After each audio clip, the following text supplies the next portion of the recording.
అందరికీ నమస్కారం. నువ్వు జేబ్రా చూసావు ఫస్ట్?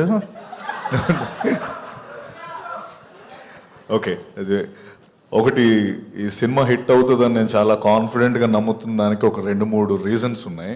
అందులో ఫస్ట్ రీజన్, 30 ఏళ్ళుగా ఎంతో కష్టపడి ఎవరికి కనిపించకుండా దాచుకున్న మన బ్రహ్మాజీ అన్న తెల్ల జుట్టు ఈ సినిమాలో కనిపించింది.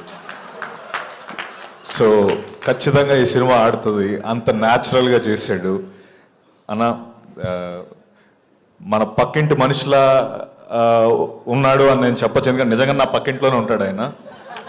సో పక్కింటి మనిషిలాగే ఉన్నాడు సినిమాలో.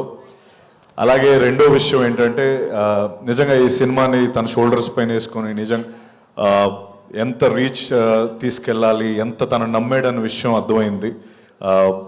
ఈ సినిమాని అంతా ప్రమోట్ చేశాడు బ్రహ్మాజీ అన్న. Thank you. నువ్వెంత నమ్ముతున్నావు అర్థమైంది అన్న.